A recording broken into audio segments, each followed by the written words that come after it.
Buenas noches con todos y con todas. Bienvenidos a una nueva sección, una nueva entrevista en la sección ¿Cómo se hizo? En el reportero de la historia. En esta oportunidad vamos a conversar acerca del libro Esta democracia no es democracia, ¿sí? Que tenemos acá, ¿no? Libro editado por Ojo Público, por Nelly Luna Mancio, que es la directora periodística, y que son 11 entrevistas que han realizado 4 periodistas, ¿no? Tanto Josefina Townsend, Catalina Lobo Guerrero, Gloria Ziegler y, bueno, la editora Nelly Luna, con quien vamos a conversar en este momento. A ver, un segundo. ¿Qué tal? ¿Cómo está? Hola, ¿qué tal? Bueno, gracias por la invitación. Ujú.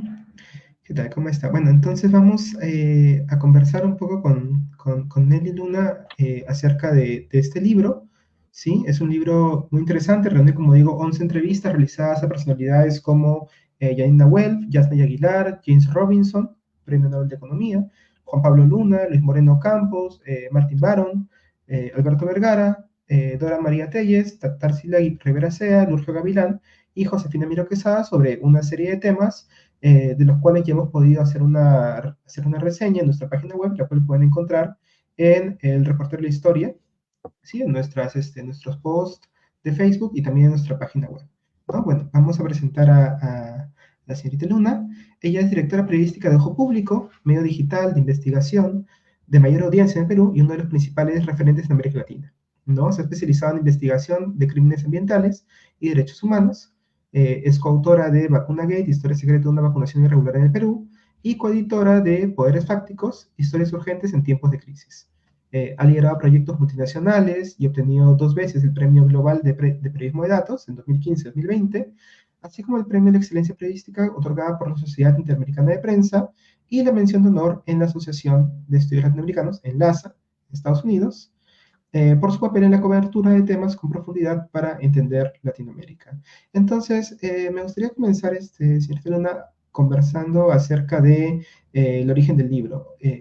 ¿Desde cuándo? ¿Cómo se planteó hacer este tipo de entrevistas? Es decir, el tema sobre el cual girarían las entrevistas, los entrevistados, la logística para hacerlos. No sé si fue todas presenciales, alguna virtual, en inglés, español, y cuándo un poco se cerró el marco, ¿no? Porque creo que la mayoría de entrevistas cierran hacia febrero, ¿no? Del 25, Ujú. antes del inicio de la política de aranceles de Trump, ¿no? Que fue como en marzo, abril, ¿no? Sí. Exacto.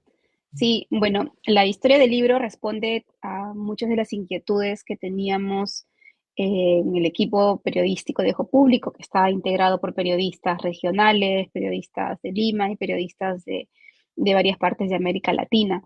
Y eran preguntas que nos veníamos haciendo en los últimos años, sobre todo porque veíamos un cambio en los paradigmas de la política internacional y nacional.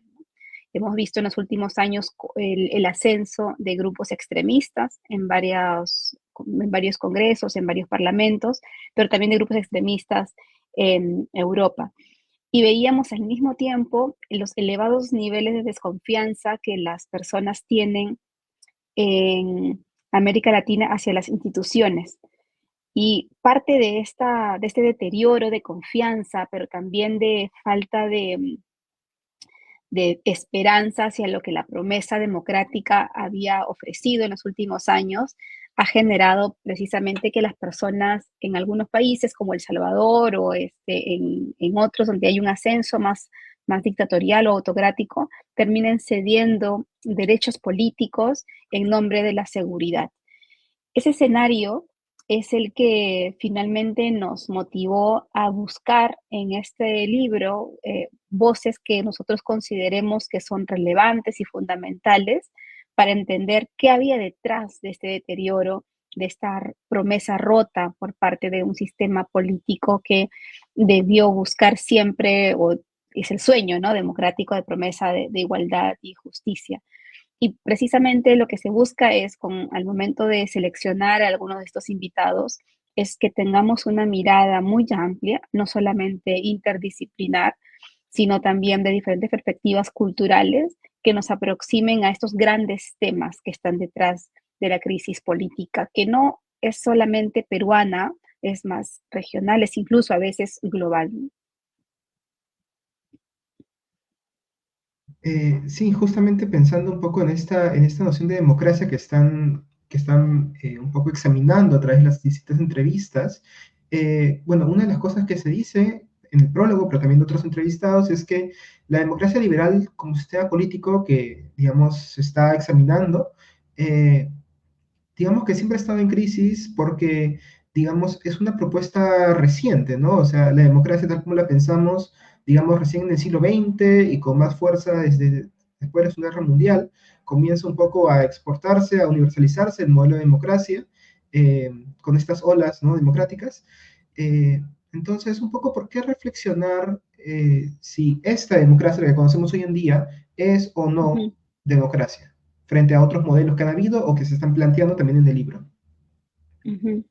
Sí, una de las cosas que a mí me pareció interesante en el momento de analizar las diferentes perspectivas en el libro era que es este modelo democrático que nosotros conocemos, ¿no? Incluso el modelo de democracia o la democracia como sistema que nos enseñan en los colegios. Entonces uno asume que la democracia es como la conocemos ahora, que vamos a elecciones donde elegimos a las autoridades, que hay independencia de poderes, que hay un sistema interamericano de derechos humanos, que hay un sistema global, que es Naciones Unidas, apostando también por objetivos más comunes. Entonces, ese modelo de como lo conocemos ahora, es el que está precisamente en crisis ahora, ¿no? Y sin embargo, lo que precisamente vemos es que el próximo año, el 2026, se cumplen 250 años precisamente de la independencia en Estados Unidos y ese modelo precisamente luego se va afiatando y avanzando, pero es luego de la Segunda Guerra Mundial que nacen las instituciones que hoy conocemos, ¿no? Entonces se habla de un modelo desde la independencia de los Estados Unidos, pero no es ese modelo el que surgió con esa independencia, sino el modelo como lo conocemos ahora nace después de la Segunda Guerra Mundial, ¿no? Cuando los países, el occidente se empieza a apostar por la libertad, por los derechos humanos, y lo que me sorprende, Luis, es que en los colegios, por ejemplo, lo que no enseñan, ni siquiera esto es algo que se ha estudiado a mucha profundidad, es los modelos de representación política a nivel comunal, ¿no? O sea, América Latina tiene pueblos indígenas, tiene sistemas comunitarios con los que se rigen las reglas sociales o las normas más comunales que vienen de mucho tiempo atrás y que han sobrevivido en el tiempo y ejercen cierto control territorial, cierto control también de las relaciones sociales, a las que la educación occidental muchas veces no nos ha enseñado, de eso no se reflexiona. Entonces, el libro también eso es una provocación a repensar esta democracia occidental liberal como la conocemos, pero en un contexto de diversidad cultural, de diversidad no solamente cultural en el sentido de las sociedades, sino sobre todo estrictamente político, ¿no? Porque hay estructuras políticas que se reflejan dentro de la vida comunal, que no las estamos viendo adecuadamente y que siempre le hemos pensado desde un sentido tal vez más social, pero no con el carácter político que estas tienen en la toma de decisiones. Y lo mismo pasa tanto en los pueblos indígenas de los Andes como en los amazónicos. Sí, justamente sobre el tema de, digamos, la agencia política indígena, quizás volvemos en un ratito, ¿no? Pero me gustaría preguntar un poco antes de eso, que me parece muy interesante, eh, preguntar acerca del tema de las redes sociales, porque creo que otro de los aspectos que han marcado un poco estos años han sido que las redes sociales de alguna manera están marcando la agenda política, ¿no? Yo quisiera preguntar entonces un poco en qué medida las redes sociales han influido en la política, tanto la política en general, pero también un poco en esta crisis actual de la democracia. Pienso esto un poco a propósito de este libro de Manuel Castells, ¿no? No sé si le conoce, Redes de Indignación y Ujú, Esperanza, sí. en la que justamente a propósito de la primavera árabe, el movimiento Occupy Wall Street y otros, se mostraba un poco escéptico frente a estas posibilidades de politización de esta nueva esfera pública digital, ¿no? Hoy en día, con Ujú, las redes de, digamos, TikTok, que, digamos, de alguna manera brinda sus datos del gobierno chino, X, comprada por Elon Musk, o el escándalo de hace unos años de Cambridge Analytica, ¿cuáles serían las posibilidades que usted ve posibilidades y los peligros de las redes sociales con respecto al ejercicio cotidiano de la democracia. Sí, yo creo que Internet como tal jugó un papel importante en el discurso público, ¿no? O sea, hubo un sueño de Internet, así como hemos tenido también un sueño de democracia. Cuando Internet sale, permite democratizar el discurso público en un inicio, y obviamente las primeras personas que fueron conectándose a este sistema fueron las más privilegiadas, las clases medias, las clases de la élite cultural, académica, digamos, de cada país, y eso se fue extendiendo. Esa parte del proceso de digitalización global a mí me parece que fue un sueño en su momento. El problema surge cuando un sector monopólico casi ahora, o oligopólico, en muy pocas manos de las grandes plataformas sociales, se apoderan de este sistema de comunicación. Y lo que es importante de recordar aquí es que cuando nace Internet, se empieza a hablarse también de la importancia de los derechos digitales, ¿no? Y la información, más allá del soporte en el que se encuentre, tanto sea la televisión como el impreso o el digital, la información es un derecho público. Y por eso hablamos de derechos humanos que se respetan en Internet y de los derechos digitales. Sin embargo, estas grandes compañías, estas Big Tech, han convertido Internet en un oligopolio donde abusan de su control, de su dominio, para generar, convertir a los ciudadanos en clientes, por un lado, y convertirlos sobre todo en clientes donde se usan los datos personales para sus propios beneficios. Entonces, lo que tenemos ahora en ese proceso donde ha habido mucho abuso de poder oligopólico de estas Big Tech es que han secuestrado el debate público y lo han convertido en un espacio de polarización digital. Entonces, casi todas las plataformas que promueven las redes sociales son espacios que viven del odio, del grito, de la desinformación. Y este año, que ha sido la cúspide de ese desenfreno, han decidido eliminar sus moderaciones, las moderadores de contenido, ¿no? ¿Eso qué implica? Que ya no tienen como prioridad identificar quién está mintiendo, quién está distorsionando la información o difundiendo información falsa, y permiten a cualquier persona, en nombre de la libertad de expresión, a decir mentiras o a difundir teorías falsas, ¿no? Como las teorías de conspiración que suelen circular en varios espacios. Entonces, el problema es en qué momento Internet quedó en manos de estas grandes compañías tecnológicas que, haciendo uso de su poder corporativo en el espacio digital y de nuestros datos personales, convirtieron ese espacio en un espacio donde los algoritmos promueven el odio y la mentira. Y eso es lo que precisamente está distorsionando gran parte del sistema de las relaciones políticas entre las sociedades. Porque lo que vemos es que gran parte de la población ahora, por ejemplo, accede a contenido o contenido informativo o contenido de otro tipo a través de estas plataformas sociales, y no hay una intención de ninguna parte de alfabetizar digitalmente para que las personas puedan separar qué es verdad y qué es mentira. Y en este contexto donde ya habían distorsionado eh, muchas veces de manera directa el debate público, surge también en los últimos años la inteligencia artificial con, con mecanismos de poca regulación sobre qué pasa con la información que están utilizando para alimentar sus algoritmos, pero al mismo tiempo herramientas de deepfake o herramientas que distorsionan la realidad y que están circulando por unas redes sociales que no tienen moderadores. Entonces, hay una serie de estudios y hay mucha evidencia sobre el impacto que tiene este secuestro, digamos, de las redes sociales por parte de estas grandes compañías tecnológicas en la democracia. Entonces, hay un impacto directo porque una cosa es promover la libertad de expresión, pero la otra, como hacen los algoritmos de estas tecnológicas, es promover el odio y la mentira, que tienen un impacto más viral, y hay algoritmos construidos para priorizar ese tipo de debate en las redes sociales. Justamente un poco este diagnóstico que usted menciona, pareciera que todo es negativo con respecto a las redes, pero un poco vinculando lo que mencionaba usted antes, es que, claro, al inicio el sueño de Internet era un sueño, digamos, más de élites y que poco a poco fue llegando hacia otras capas de la sociedad.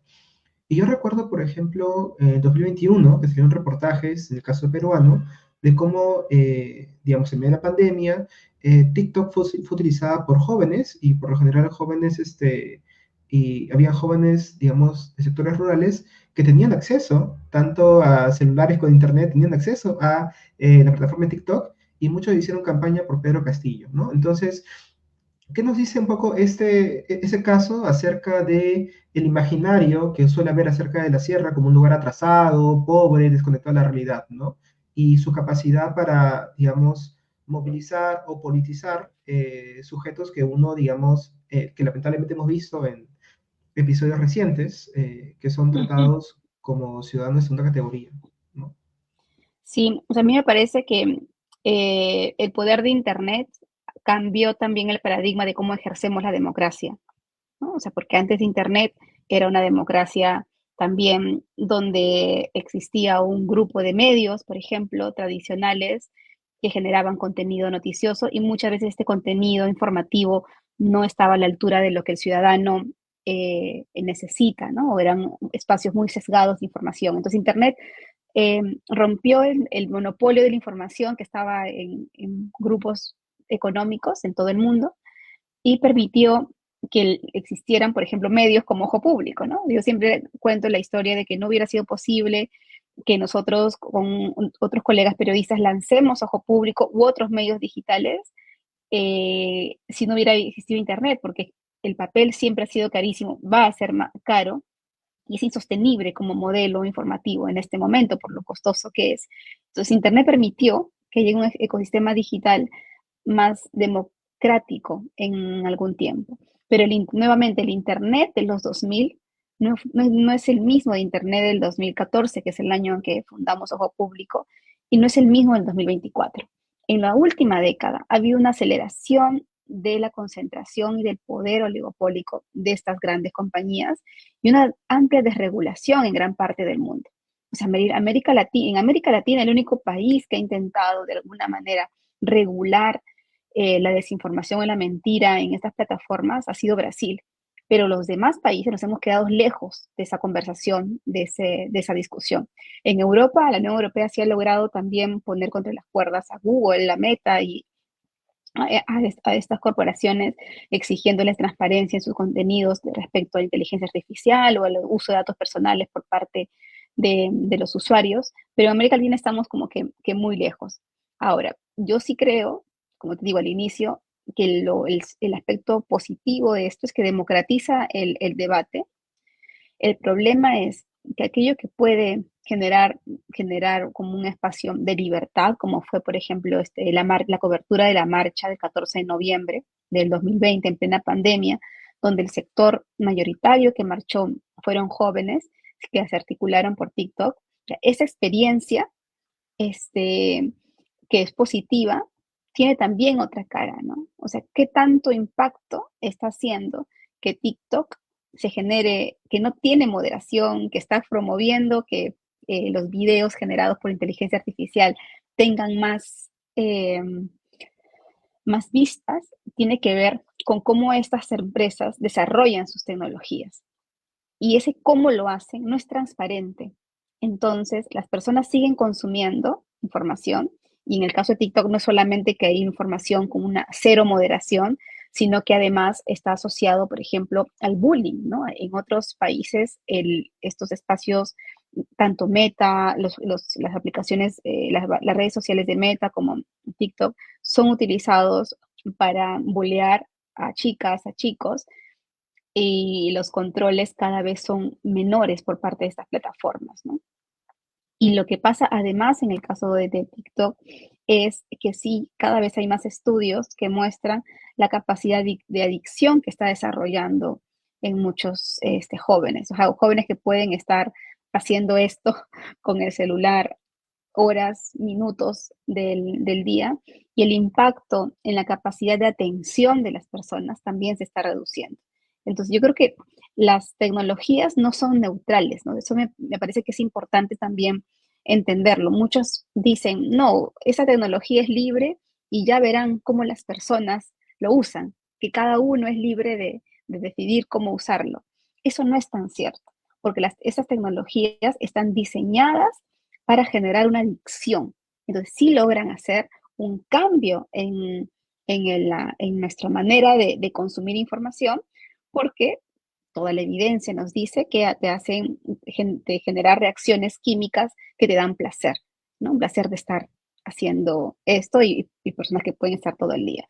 Entonces, sí me parece importante que si bien estas herramientas pueden ayudar a democratizar el debate, a informar abiertamente sobre lo que está pasando en diferentes lugares del país, necesitan ir paralelamente con una buena alfabetización digital, ¿no? O sea, necesitamos que en los colegios, que haya una política pública desde el Estado, desde el sector de educación, para que la gente sepa cómo consumir esos medios. O sea, debería sorprendernos estos programas pilotos que hay en algunos países donde hay escuelas que están limitando el acceso a celulares para los niños más pequeños. Este debate sobre, ok, sí funciona, pero este es el límite, ese es el debate que deberíamos tener sobre nuestro consumo a través de las redes sociales o sobre el tema de alfabetización digital, que lamentablemente no lo hay por la crisis misma que vive el país. Claro, estos proyectos de alfabetización digital que quizás se podrían en todo caso, dada la capacidad del Estado, plantear quizás en un inicio para sectores quizás urbanos, pero también estoy pensando en estas otras formas de politización, por ejemplo, en los pueblos indígenas, ¿no?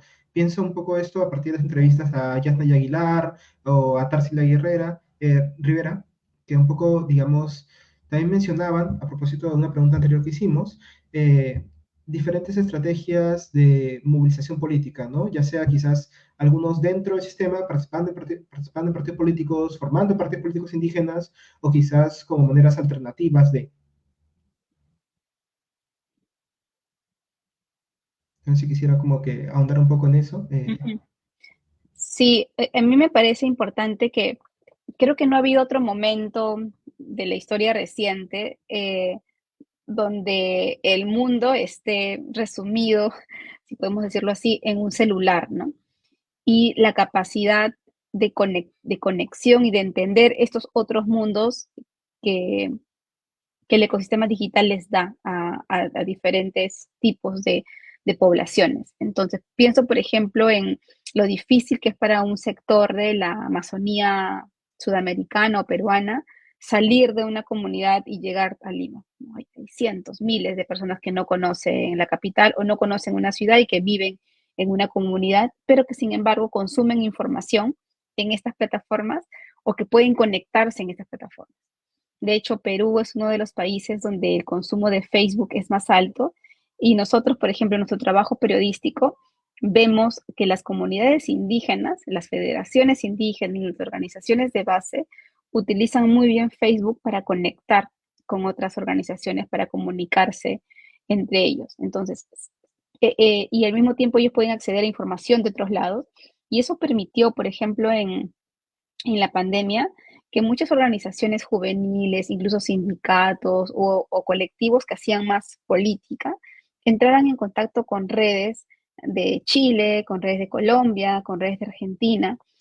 Y cuando uno analiza, por ejemplo, el estallido social de Chile, de Perú y de Colombia, tienen un componente muy interesante de juventud, porque eran manifestantes muy jóvenes que intercambiaban información con jóvenes que habían marchado en Chile y con los otros que luego marcharon en Colombia. Se generó una red en el ecosistema digital que permitió eso, que movilizó, ¿no? Y que luego se tradujo a las calles. Pero al mismo tiempo, nuevamente, el riesgo siempre está en cómo ese movimiento político luego se traduce en algo más orgánico, ¿no? En algo más estructurado.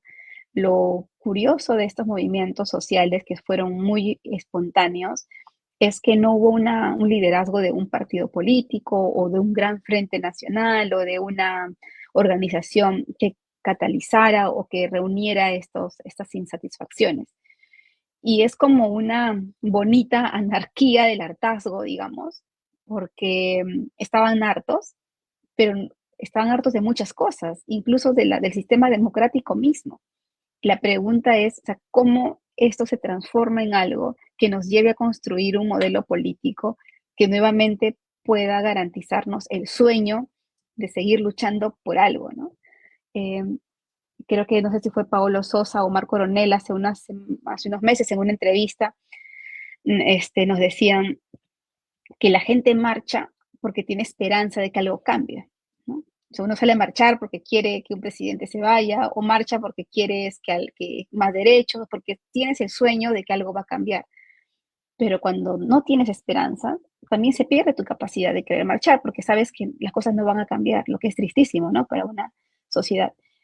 Y mi impresión es que estos ecosistemas digitales todavía generan como espacios de mucha indignación, pero al mismo tiempo no lo logra convertirse en una acción política de participación ciudadana en elecciones, o no se logra transformar en una acción política de querer militar en un partido o de confiar en alguna institución, ¿no?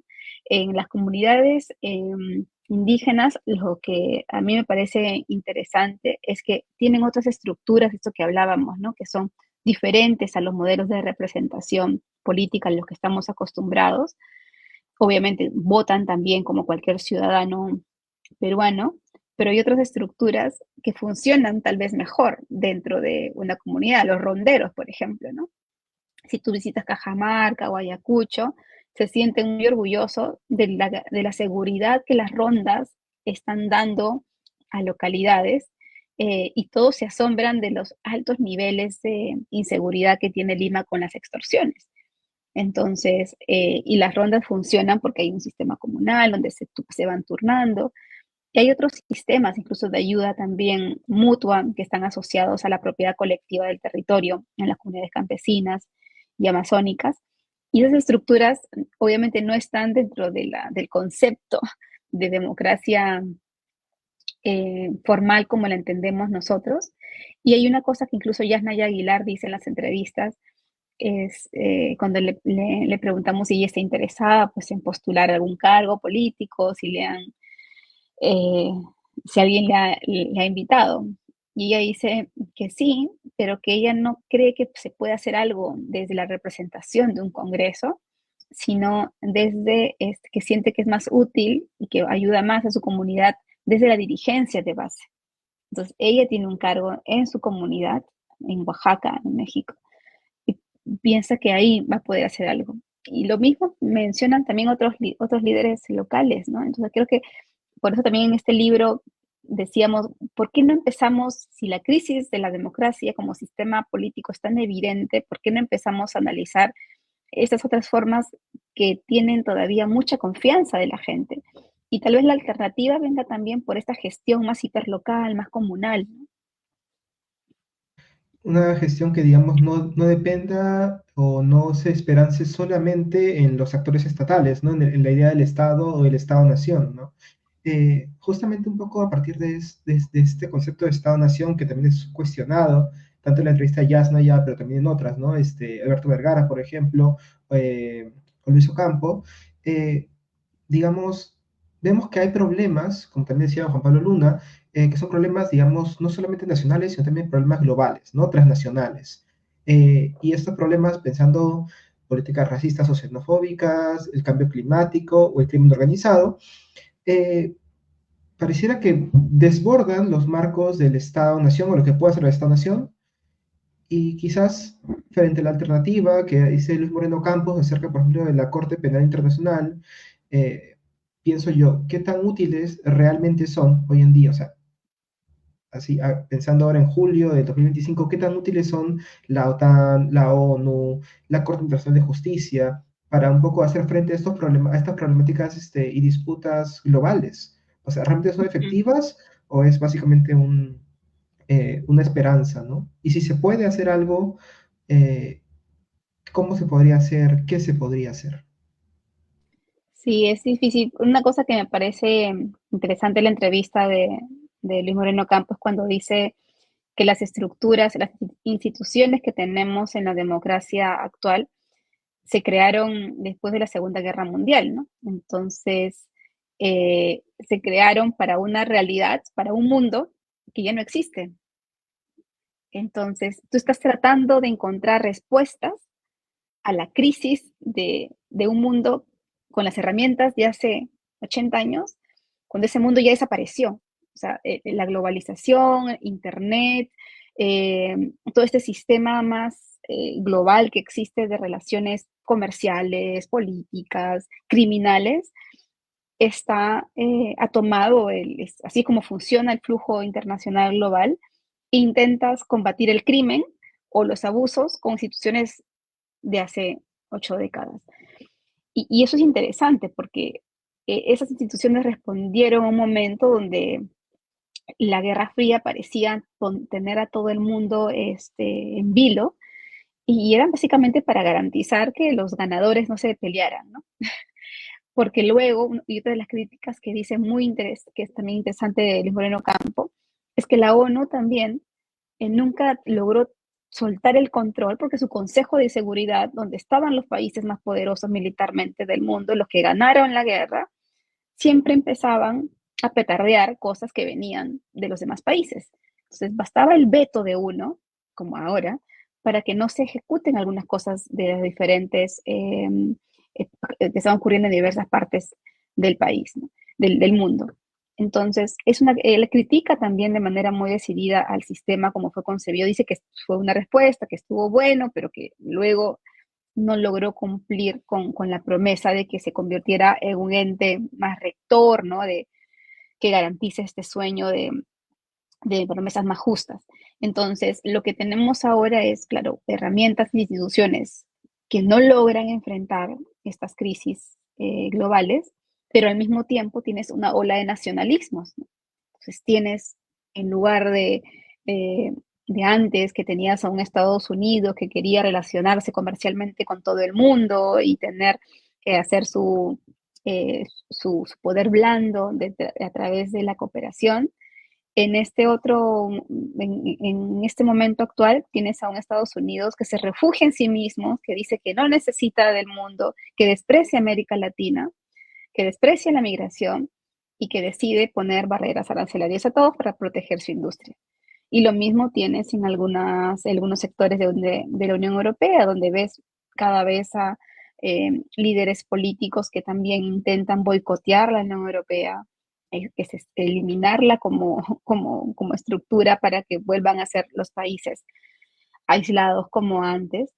Y esa nueva ola de nacionalismos lo que provoca precisamente es estos desprecios regionales y xenófobos hacia los migrantes, en un contexto además en el que hay mucho dinero, porque hay también otra cosa de la que hablamos en el libro que tiene que ver con la desigualdad y cuál es la relación que tiene la crisis democrática con la crisis climática y también con una crisis que puede estar en torno a la concentración de riqueza en ciertos países y que no ha logrado una mejor distribución, porque si bien es cierto, había una reducción de pobreza, no se ha reducido la desigualdad. Entonces, hay como una cosa que me parece interesante ahí de seguir dándole vueltas de qué pasa con estas estructuras más transnacionales, ¿no? Moreno Campo está liderando un laboratorio de ideas en Sao Paulo precisamente para ver cómo conectamos y cómo repensamos nuevas estructuras para enfrentar el crimen organizado que es transnacional, que no conoce fronteras políticas, o también cómo recuperamos un poco la confianza de los ciudadanos en instituciones mínimas. Sí, y justamente ahora que mencionó el tema de la desigualdad, también como, digamos, una de estas características y los problemas, digamos, transnacionales como el crimen organizado, recordé bueno, hay una parte de la entrevista que le hacen a James Robinson que me pareció curiosa, ¿no? Cuando le hacen la pregunta acerca de si se logró o no, digamos, cumplir con los objetivos de la reforma agraria, él dijo lo siguiente, ¿no? Y cito, no creo que se haya logrado, pero no creo que sea necesario. La lucha por la tierra es un juego de suma cero. Si yo tengo la tierra, tú no puedes tenerla. Si tú tienes la tierra, yo no puedo tenerla. Pero ambos podemos tener educación. El futuro es la educación, es la creatividad, es la innovación, no el cultivo del café y del algodón. Así que para mí, todo el mundo debería superar esa obsesión ridícula por la tierra. Yo entiendo el marco institucionalista desde el cual el autor entiende el desarrollo, pero no pareciera ser esta una respuesta demasiado idealista frente al problema de la gestión de tierra y los recursos extractivos. Pienso esto pensando con respecto a lo que decía Juan Pablo Luna, ¿no? Que a veces el Estado abandona ciertos terrenos que llegan a ser copados por el crimen organizado y que, claro, Ujú. tenemos una imagen del crimen organizado, pero que en ciertos contextos eh, estas estos generan una economía, si bien, claro, replica la desigualdad, de alguna manera también genera una suerte de chorreo que el Estado no logra hacerlo. Entonces, ¿cómo entender un poco esa paradoja, la importancia de la tierra en ese sentido? Sí, bueno, James Robinson tiene una opinión particular sobre el impacto de la reforma agraria. Yo creo que los países tenemos diferentes experiencias en torno a la disputa por el control de la tierra. En Perú cambió, ¿no? Toda la forma en la que entendemos también la propiedad colectiva, ¿no? Porque las comunidades andinas recuperaron parte de la propiedad colectiva que durante años habían sido arrebatadas y por los hacendados en un régimen de semiesclavitud, prácticamente, sobre todo en Cusco, Apurímac, ¿no? Entonces, sí me parece que tiene una forma de entender propia de la reforma agraria y habla mucho de la educación, pero hay otra parte donde él menciona también sobre las estructuras coloniales, ¿no? Que este régimen colonial político que se construyó en América Latina también fue una estructura que reprodujo los cánones de desigualdad hacia las poblaciones campesinas. Entonces, yo creo particularmente, y creo que no es que varios lo mencionan y hablan sobre la disputa territorial y el control territorial. O sea, el territorio está presente en la entrevista de Robinson, en Yasnaya, en Juan Pablo Luna, y tiene que ver, el eje en común, creo, en estos tres puntos de vista, es que hay una disputa por el territorio, ¿no? Entonces, ¿quiénes están en el territorio? ¿Quiénes lo ocupan? ¿Quiénes lo controlan? De eso depende también lo que pase en el territorio. Entonces, con Juan Pablo Luna, por ejemplo, él habla de esto que mencionas, ¿no? De quien controla el territorio, controla las actividades ilegales que pasan ahí. Y de ahí, precisamente, en la entrevista hablamos de zonas donde prácticamente de frontera u otros lugares, donde el crimen organizado asociado al narcotráfico, a la minería ilegal o la extorsión, ejercen un poder tan fuerte sobre este sector, sobre estos espacios territoriales, que ya no se dedican exclusivamente a una economía ilegal, sino que terminan gestionando una diversidad de actividades ilegales en este espacio donde los estados han claudicado su poder o a veces se han coludido con el crimen organizado. Y sí me parece importante ahí poner, sobre todo en un contexto el contexto actual en el que estamos con estas crisis globales, que América Latina tiene un rol geopolítico muy grande, ¿no? Es como uno de los últimos bastiones de tiene la Amazonía, o sea, es como uno de los últimos lugares que garantizan que el planeta no se siga calentando, ¿no? O sea, los bosques amazónicos, los océanos de Sudamérica están logrando, o sea, son grandes biomas que permiten que el mundo todavía esté como está, en el sentido de que podamos todavía no estar más calientes de lo que podríamos estar. Entonces, y al mismo tiempo, los que nos permiten como capturar carbono, son refugio de alimentos y recursos naturales.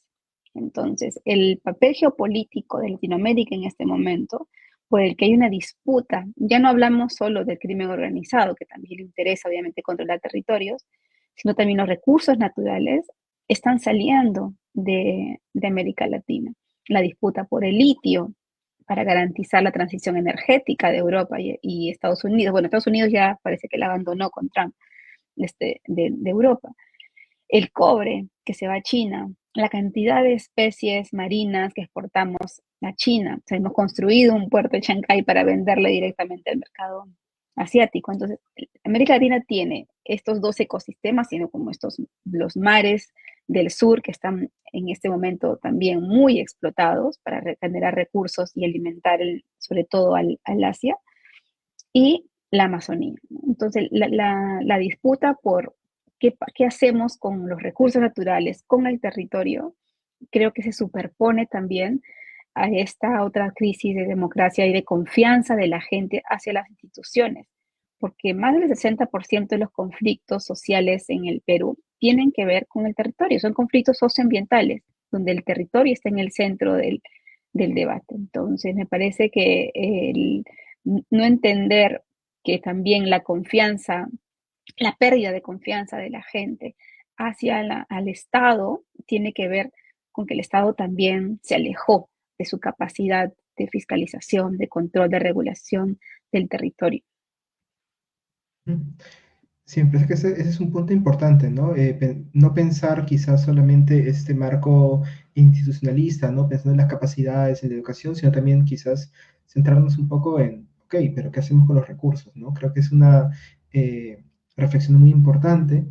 Eh, Ahora, también un poco desde su labor como periodista, hay una entrevista que me pareció muy interesante que, hace que es la que le hacen a Martin Baron, exdirector de Washington Post, en la que mencionaba que en la coyuntura actual el periodista tiene que hacer su trabajo y no ser un activista. ¿Cómo es posible hacer esto en una coyuntura como la que estamos viendo ahora, en la que los gobiernos presionan cada vez más a los medios de comunicación a escribir noticias favorables a ellos, de darles sus programas, ¿no? Los domingos? Y de qué manera estas operaciones de censura, pero también de autocensura, estarían relacionadas con los retrocesos en materia de derechos civiles, como los abordados en la última entrevista, la entrevista de Josefina Emilio Quesada. Ujú.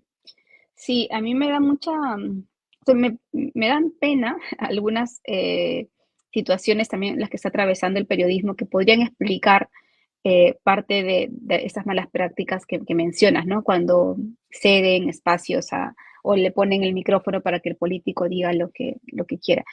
Y creo que hay que entender también que como Internet cambió el paradigma del consumo de información para las personas, también cambió o destruyó el viejo modelo eh, de la industria de medios, entonces, que estaba basada en la publicidad por parte de sectores, publicidad que pagaba sobre todo el sector privado. En Perú la dependencia publicitaria para los medios siempre ha sido sobre todo del sector privado, a diferencia de México, donde hay una dependencia de la publicidad estatal. En Perú no pasa eso, es muy marginal lo que el Estado publicita en medios. Entonces, la dependencia ha sido sobre todo del sector privado, pero cuando ingresa a Internet, la publicidad reduce sus costos y sostener un medio de comunicación siempre ha sido un desafío, porque hacer investigación periodística sobre todo es caro. Puedes tener a una sola persona investigando 2 semanas, en el mejor de los casos 3 meses, pero a veces es una semana. O sea, siempre hay alguien que está todo el tiempo, 1, 2, 3, 4 semanas detrás de una historia, y hay todo un flujo donde participan verificadores de datos, editores, y es mucho más complejo, ¿no? Entonces, los medios no han logrado enfrentar eso. No hay un modelo 100% exitoso en este momento. Entonces, lo que tú tienes es una precarización del trabajo periodístico en los grandes medios. Hoy día has visto la noticia de que el periódico más antiguo del Perú, el Comercio, también está por venderse. Y el tema tiene que ver precisamente con eso, o sea, cómo en esa estructura que está de medios tradicionales colapsando, tú puedes exigir y pedir que sigan cumpliendo su rol de seguir informando con la verdad o seguir haciendo del periodismo un servicio público. Muchos no lo hacen, muchos, como ciertos medios de comunicación, han decidido convertir sus espacios que el Estado además les ha dado con las ondas para difundir mentiras, para atacar, para convertir a esos canales de televisión en una herramienta política, ¿no?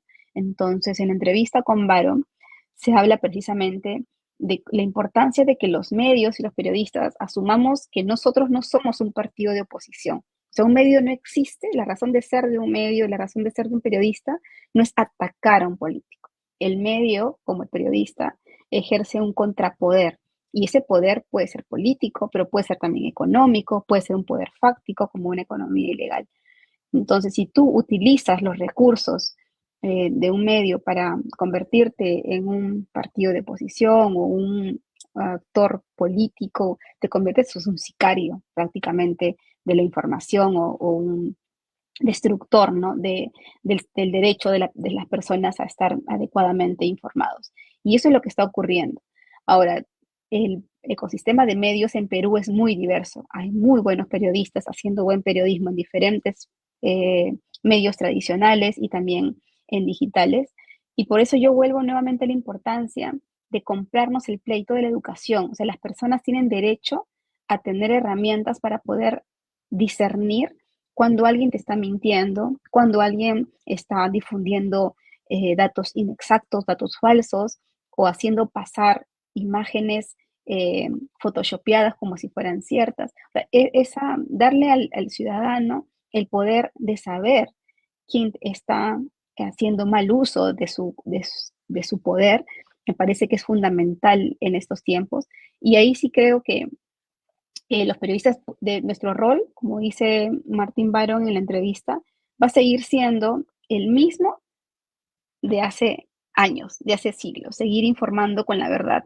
Lo bueno es que ahora tenemos herramientas, hay estándares, hay códigos de ética que nos obligan a los periodistas, y eso es importante también que las personas sepan. Hay medios, Ojo Público tiene estándares muy altos, incluso a niveles de contratación. Nosotros no podemos contratar periodistas que tengan alguna militancia política, ni tampoco contratamos periodistas que hagan activismo, porque somos muy rigurosos en la forma en la que entendemos el rol del periodismo, que lo que nos toca es estar exponiendo los hechos, y más bien son las personas las que tienen que empezar a partir de esos hechos, generarse una opinión sobre lo que está ocurriendo en la sociedad. Ese es el camino que hemos elegido, y por eso también cuestionamos bastante cuando se sueltan informaciones a veces que no están verificadas, o que los políticos las usan y las toman sin que hayan siquiera verificado la procedencia de esos datos o de esa imagen, ¿no? Me pongo a pensar entonces en esta idea de quizás hasta qué punto podría ser el periodista o podría ser o ejercer en todo caso una suerte de función intelectual, entendiendo esta noción del intelectual francés, ¿no? El caso Dreyfus, ¿no? Esta idea de denunciar, poner el dedo en la llaga, digamos, ¿sería equivalente hoy en día? Es un poco mantener esa posición de imparcialidad, de ser este contrapoder. ¿Habría una diferencia Sí, quizás entre un intelectual y un periodista? sí, yo creo que hay lo que pasa es que el intelectual o la persona, incluso como los artistas o cualquier otra persona, cualquier otro ciudadano que venga de cualquier sector, digamos, tiene derecho a hacer activismo y a defender, ¿no? O sea, todos lo pueden hacer. La diferencia con el periodismo es que a mí me parecen, además, personalmente valoro mucho el trabajo del activismo. Necesitamos más activismos y más gente movilizada en estos tiempos que se compren el pleito de sacar adelante un mundo mejor. Necesitamos esos soñadores más que nunca. Pero ¿por qué el periodista no lo puede hacer? Porque el periodista tiene que tener la suficiente perspectiva para poder definir qué es lo más importante dentro de todo lo urgente.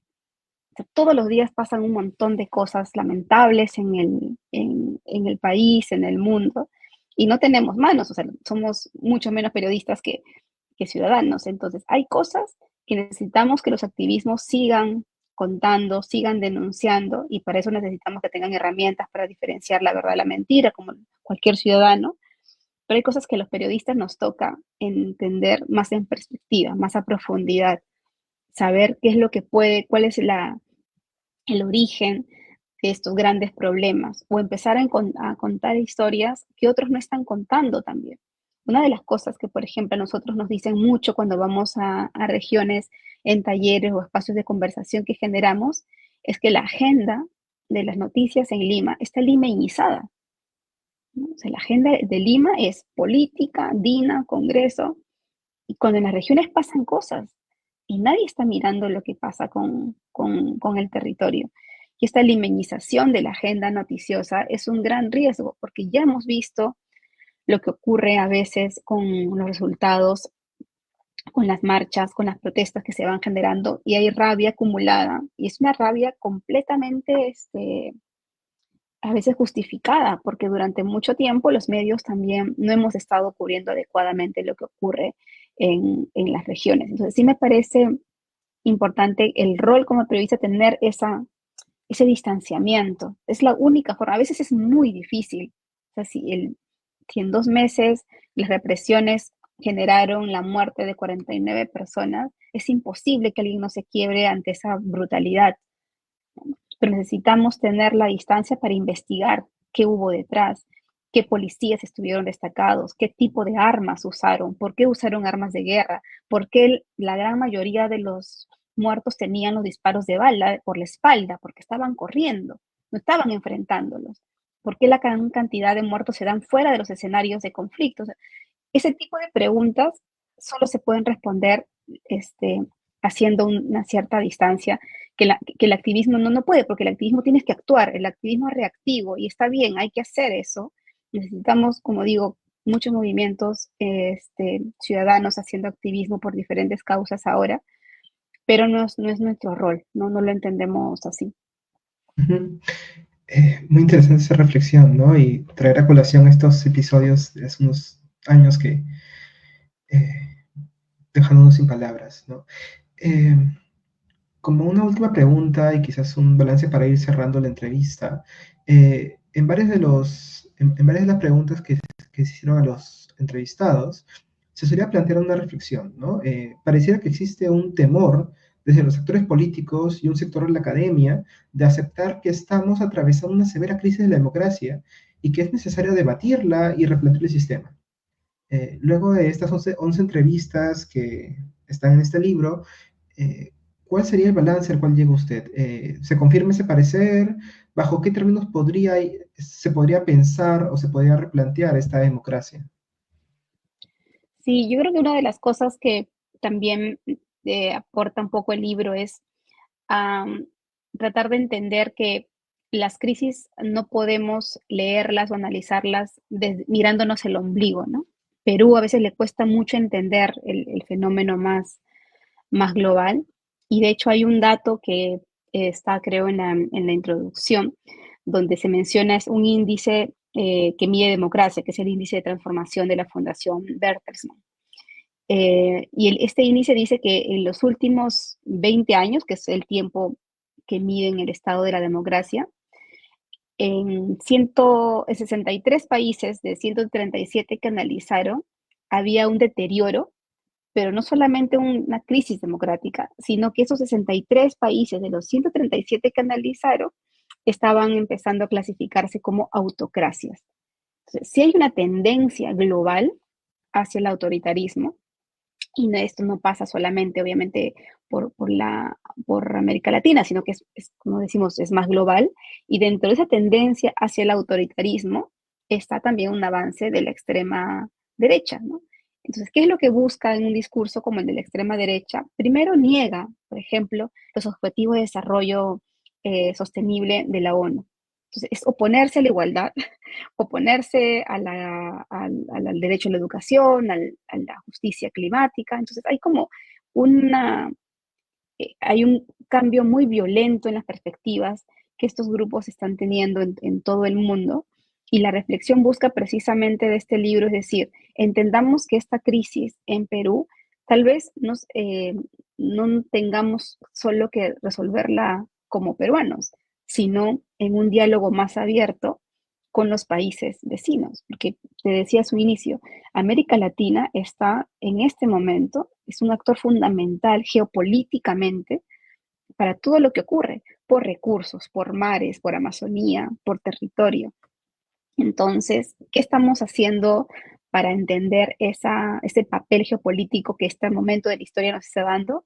Tenemos presidentes que no se hablan, disputas políticas por asuntos más ideológicos. Hay elecciones en Perú, Colombia, Brasil y Chile entre este año y el próximo año.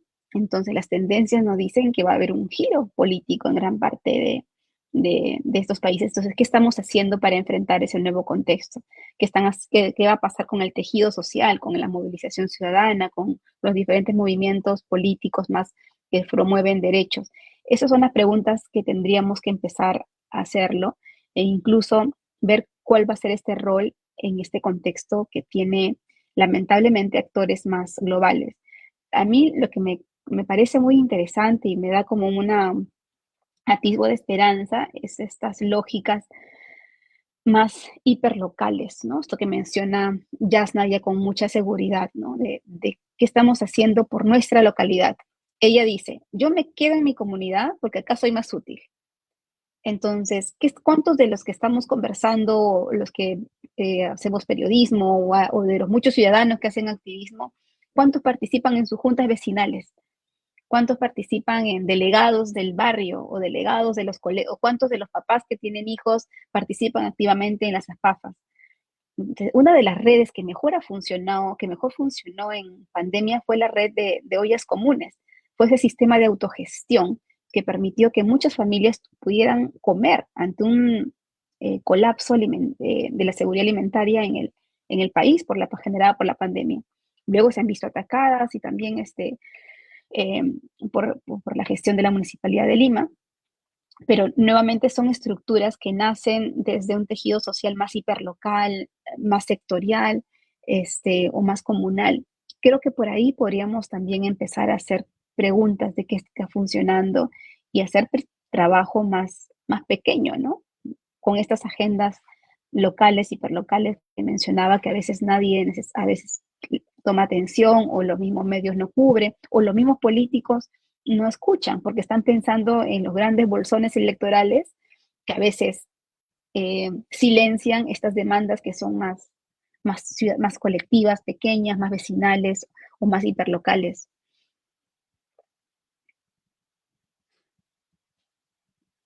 Sí, yo creo que esa reflexión, esa vuelta un poco a lo hiperlocal, a lo comunal, es clave a la hora de repensar la democracia, ¿no? Una democracia que, claro, es muy global, o sea, tiene que atender problemas globales, pero ¿cómo atendemos problemas globales? También desde el marco propio, ¿no? Creo que con esa reflexión podemos ir cerrando la entrevista. Bueno, si el público desea conocer un poco más, ya tiene disponible este libro, ¿no? Esta democracia no es democracia, editado por Nelly Luna de Mancio, en la cual hacen 11 entrevistas a distintos líderes académicos con respecto a algunos de estos temas que hemos mencionado. Y bueno, creo que también, no sé si tienen unas palabras finales, una invitación, por ejemplo, creo que se presenta en Uh la -huh. fila el libro. Sí, vamos a estar el 30 de julio a las 7 de la noche en la Feria Internacional del Libro. Viene Catalina Lobo Guerrero, que es una periodista de mucha trayectoria también en Colombia, que es una de las entrevistadoras, y él nos va a acompañar en la presentación la historiadora Natalia Sobrevilla. Eso es el 30 de julio en la Feria Internacional del Libro. Y además me gustaría también contarte, Luis, que estamos en una campaña precisamente en Ojo Público durante todo el mes de julio para que empecemos a donar libros a los red de bibliotecas que tiene Fe y Alegría, tanto en escuelas como en institutos. Entonces, para todas las personas que se empiecen a ser socios el mes de julio, por cada persona que se haga miembro del programa Aliados, que es nuestro programa de membresías, se está donando un libro para una biblioteca de Fe y Alegría. En este momento se han donado ya 40 publicaciones que van a ir a las bibliotecas de esta red de escuelas, que además, como sabes, tiene presencia en las zonas más vulnerables del país. Listo. Bueno, entonces agradecemos mucho su presencia, y bueno, nuevamente invitamos al público a que si quiere conocer un poco más acerca de estos problemas globales y cómo la democracia está enfrentándose o se puede replantear, tenemos este libro publicado por Editorial Debate, y bueno, también tiene la página web de Ojo Público, en la cual está realizando distintas investigaciones relevantes que justamente buscan, como les mencionaba hace un rato, desde esta distancia, eh, presentar los hechos para que luego ya uno pueda luego tomar acción, tomar activismo y como hemos mencionado al final, quizás desde el ámbito más micro, ¿no? Desde el ámbito local. Entonces, bueno, muchas gracias, señorita Nelly Luna, Gracias a ti, y a Luis, nos, por la invitación. gracias, no hay nada. Y bueno, a nuestro público estén atentos porque mañana sale el anuncio de otra entrevista que estaremos realizando muy pronto. Y bueno, ya se viene la Feria del Libro, así que también estaremos generando más contenido ahí. Muchas gracias a todos y nos vemos en una próxima oportunidad.